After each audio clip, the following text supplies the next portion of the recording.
사랑하는 대학교의 성도 여러분, 2022년 8월 19일 금요일 아침 기도에 나오신 여러분을 환영하고 축복합니다. 함께 묵도하심으로 금요일 아침 기도회를 시작하겠습니다.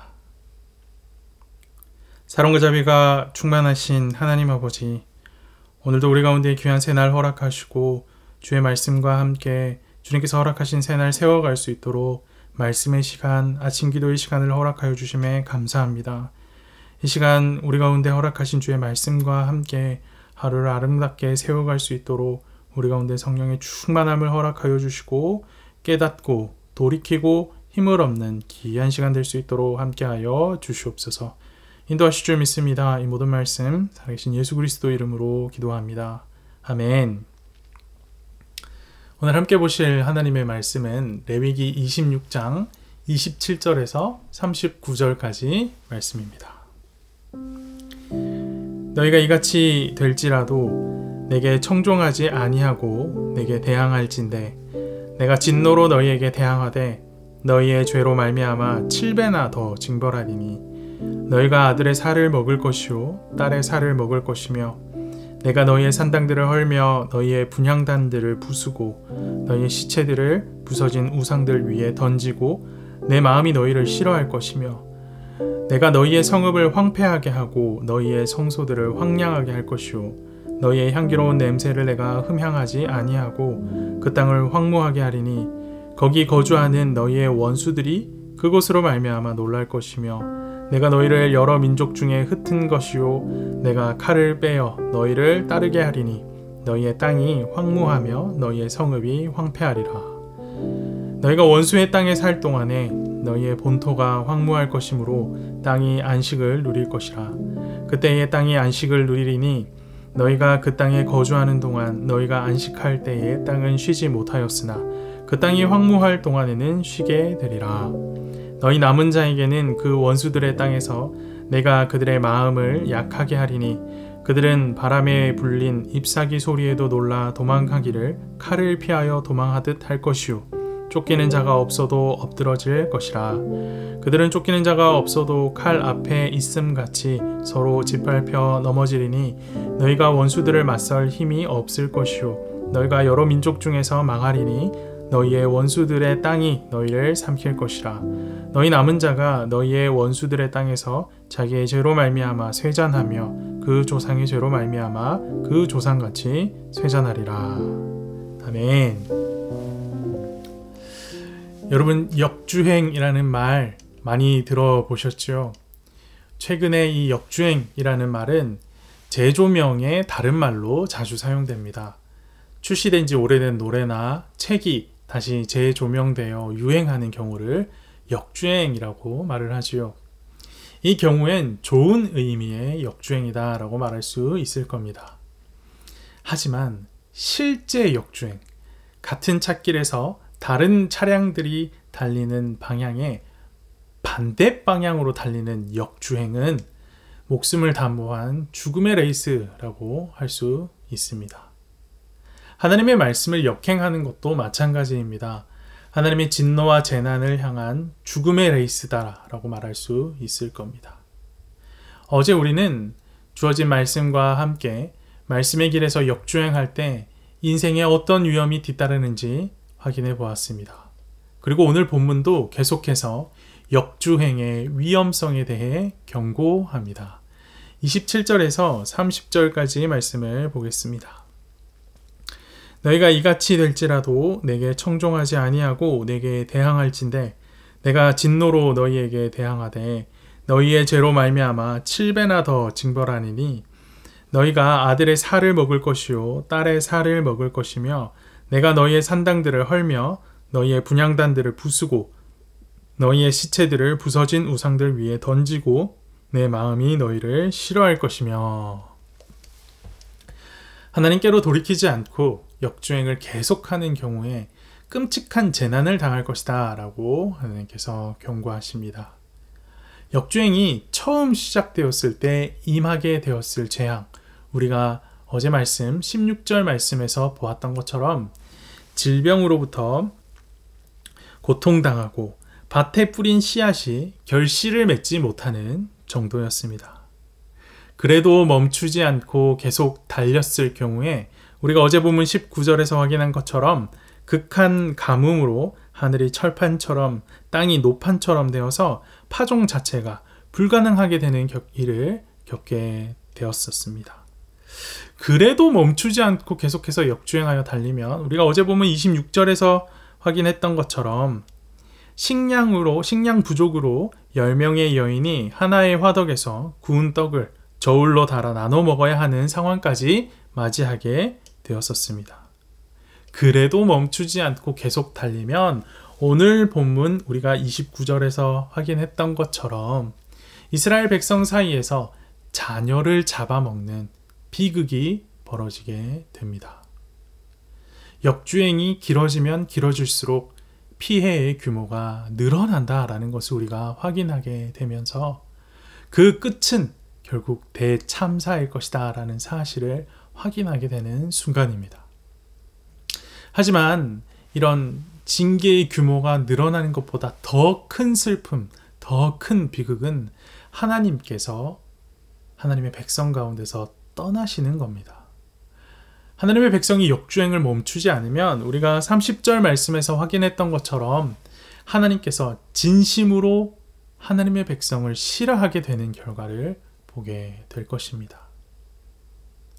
그 와중에 감사한 것은 이 최악의 결과에 이르기까지 하나님께서는 몇 번이고 이 백성들에게 기회를 허락하신다라는 겁니다. 인생 가운데 하나님의 말씀에 역주행함으로 교통사고와 같은 사고들이 일어났다면 우리는 거기서 멈추고 빨리 사고 처리를 해야 합니다. 그것이 지혜입니다. 사고가 났음에도 불구하고 멈추지 않고 계속 달리게 되면 사고 처리조차 불가능한 상태가 될 것이기 때문입니다. 사고 처리조차 불가능한 상태, 그 모습이 어떤 모습일지 31절에서 33절 말씀을 통해 확인해 보도록 하겠습니다. 내가 너희의 성읍을 황폐하게 하고 너희의 성소들을 황량하게 할 것이요 너희의 향기로운 냄새를 내가 흠향하지 아니하고 그 땅을 황무하게 하리니 거기 거주하는 너희의 원수들이 그곳으로 말미암아 놀랄 것이며 내가 너희를 여러 민족 중에 흩을 것이요 내가 칼을 빼어 너희를 따르게 하리니 너희의 땅이 황무하며 너희의 성읍이 황폐하리라. 성소에서 제물을 드린다라고 해도 흠향하지 않으시겠다라고 말씀하십니다.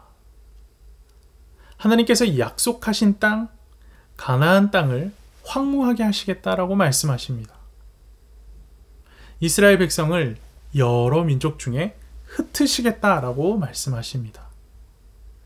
흩으시는 것에서 그치는 것이 아니라 흩으신 후에도 계속해서 칼에 쫓기는 신세처럼 살아가게 하겠노라고 말씀하십니다.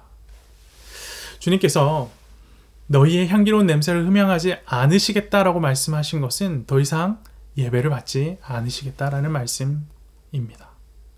심지어 그것이 향기로운 냄새임에도 불구하고 받지 않으시겠다라고 하십니다. 향기로운 냄새라 함은 하나님께서 가르치신 대로 바르게 드려진 예배다라는 말입니다. 그럼에도 받지 않겠다 하십니다. 왜 받지 않으십니까? 예배를 드리는 그 특정 예배의 시간에는 온전할지 몰라도 예배 이후에 삶의 모습이 무너졌기 때문입니다.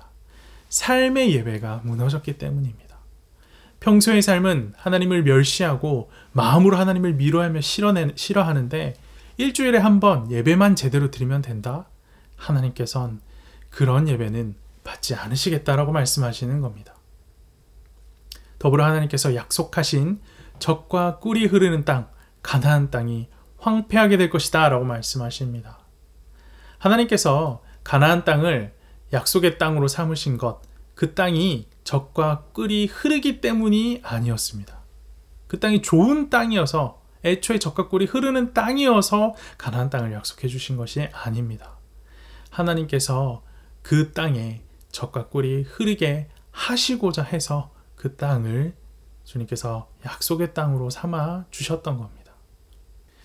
그러니 하나님을 떠난 가나안 땅은 더는 축복의 땅이 아닌 겁니다. 하나님께서 떠나셨으니 이젠 더 이상 안전하지도 않습니다. 한 나라의 안전함, 특별히 이스라엘 백성의 안전함은 땅이 아니라, 나라가 아니라, 성읍이 아니라 하나님이 보장해 주시는 것이기 때문입니다. 나아가 이스라엘 백성을 이방의 포로로 잡혀가게 하실 것이다 라고 말씀하십니다. 더 무서운 것은 잡혀간 그 땅에서도 재앙이 끝나지 않는다라는 것입니다. 하나님을 떠난 백성은 이방에서 포로로 사는 동안에도 계속해서 칼에 쫓기는 인생, 공포와 불안이 가득한 인생을 살게 될 것입니다. 하나님께 돌이키지 않는 이상 이 세상 어디에서도 안식을 누릴 수 없는 겁니다. 오직 하나님께 돌이켜 순종하는 것만이 하나님의 백성의 안전, 우리의 안전을 보장합니다. 역주행의 대가는 가볍지 않습니다. 당장 멈추지 않으면 더욱 고통스러워집니다. 그러니 천천히 나중에 생각해 볼 문제가 아닙니다. 본문은 하나님을 따르지 않고 역행하는 삶에는 저주가 따라온다라고, 징계가 따라온다라고 분명하게 말합니다. 사실 오늘 본문만이 아니라 성경은 반복적으로 이 사실을 가르치고 있습니다. 사랑하는 대학교의 성도 여러분, 역주행을 멈춰야 저주가 끊깁니다. 순종으로 유턴하는 길만이 살 길이요 유일한 생명의 길입니다. 혹시 역주행의 결과를 보고 계시는 분 있지 않으십니까? 그렇다면 지금 당장 유턴하셔야 합니다. 이 정도는 괜찮아. 이 정도 사고는 내가 감당할 수 있어. 아닙니다. 점차 더 커질 것이기 때문에 속히 유턴하셔야 합니다. 주님에게로 유턴하여 생명의 길을 따르는 대학교의 성도들, 그리하여서 저주가 아닌 앞서 약속된 복들을 누리는, 앞선 본문들에서 주어진 약속된 복을 누리는 대학교의 성도들이 되기를 간절히 소망합니다. 함께 기도합시다. 살아계셔서 역사하시는 하나님 아버지, 오늘 우리는 주님께서 허락하신 말씀과 함께 주의 명령 앞에 역주행하는 삶이 얼마나 비참한 결과를 맞이하는지 살펴보았습니다. 주님, 우리 가운데 말씀으로 그 어려운 순간들, 힘든 순간들을 경고하셨으니 말씀을 들은 우리 모든 대학교의 성도들은 말씀 앞에 회개하고 돌이키어서 순종의 길로 나아갈 수 있도록 인도하여 주시옵소서.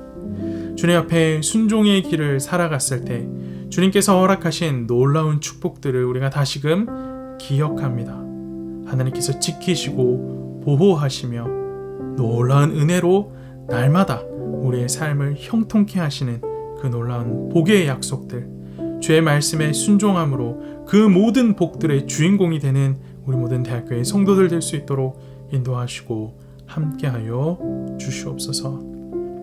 오늘도 주의 말씀 붙들고 하루를 시작합니다. 주의 말씀 위에 굳게 서서 다른 길로 가지 않겠노라고 결단한 우리 모든 대학교의 성도들 가운데 역행하는 삶을 멈추고 주의 약속의 말씀을 따라 복된 삶을 살겠노라고 결단한 우리 모든 대학교의 성도들 가운데 주님 성령 충만함으로 함께하여 주셔서 주님 허락하신 말씀 가운데로 행할 수 있는 귀한 은혜를 허락하여 주시옵소서. 오늘 하루도 붙드시고 지키시고 보호하시며 함께 하실 줄 믿습니다. 이 모든 말씀 살아계신 예수 그리스도 이름으로 기도합니다. 아멘.